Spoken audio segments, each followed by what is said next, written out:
Have you ever thought about how crucial the summer of 1862 was during the Civil War? You mean around the time of the Peninsula Campaign? Exactly. Yeah. McClellan had the Union forces right at the gates of Richmond, the Confederate capital. It seemed like victory was just within reach. But then Robert E. Lee stepped in, didn't he? Yes, he did. Lee had just taken command of the Army of Northern Virginia, and he decided to launch a bold counteroffensive. Right. He wasn't known for holding back. Not at all. It's like he saw McClellan's hesitation and just seized the moment. McClellan was pretty cautious, wasn't he?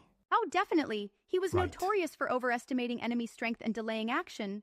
So how did Lee's counteroffensive play out? Well, it all kicked off on June 25th with the Battle of Oak Grove. The Union tried a small offensive to push Confederate forces back, but it didn't achieve much. And that gave Lee the opening he needed? Exactly. The very next day, June 26th, Lee struck hard at Beaver Dam Yeah. Creek. He aimed to turn the Union's right flank, but ran into well-entrenched defenses. So the Confederates took heavy losses there? They did, but Lee wasn't deterred. Right. On June 27th, he launched a massive assault at Gaines's Mill. That's the one where they finally broke through, right?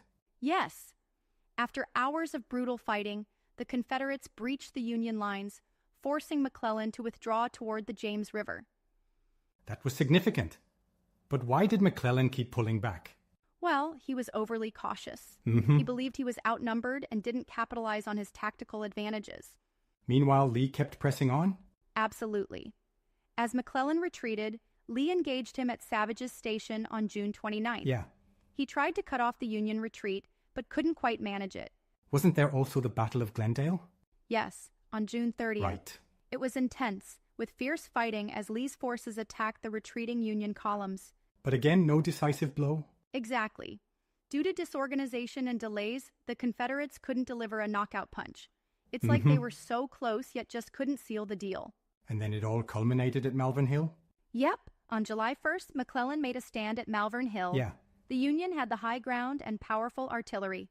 So the Confederates attacked uphill under heavy fire? Unfortunately for them, yes. Right. Lee's troops suffered heavy casualties as the Union artillery wreaked havoc. Sounds like a brutal assault. It was. Despite the tactical victory for the Union, McClellan continued his withdrawal to Harrison's Landing. Wait, he retreated after winning? I know it's puzzling. His Yeah. hesitancy possibly cost the Union a chance to turn the tide. That's frustrating. Do you think Lee's aggressive tactics were justified despite the high casualties? That's a great question. Right. While the Confederates did suffer over 20,000 casualties, Lee's actions forced the Union to abandon their campaign against Richmond. But at such a high human cost, is that strategic victory worth it? It's a tough call. Some argue it was necessary to protect the capital, but others believe the losses were too great. And for McClellan, this was a major setback? Definitely. President Lincoln was increasingly frustrated with him. Eventually, Yeah. McClellan was replaced due to his lack of aggressive action. Leadership makes all the difference, doesn't it? It really does. Right. Lee's success during these battles propelled him into legendary status and set the stage for future offensives. Like his invasions into Maryland and Pennsylvania? Exactly. Mm-hmm. The momentum from the 7 Days battles enabled Lee to take the fight into Union territory.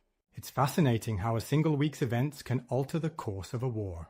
It is. The 7 Days battles reshaped the Eastern Theater and extended the war. And today, those battlefields are reminders of the sacrifices made. Absolutely. Right. Visiting sites like Malvern Hill really brings history to life. It also emphasizes the high cost of war and the importance of decisive leadership. Couldn't agree more. Studying these battles gives us valuable insights into strategy and the human element of warfare. Well, this has been a really enlightening conversation. It has indeed. The 7 Days battles truly were a pivotal moment in American history. Thanks for diving into this topic with me. My pleasure. Always happy to chat about history. Right.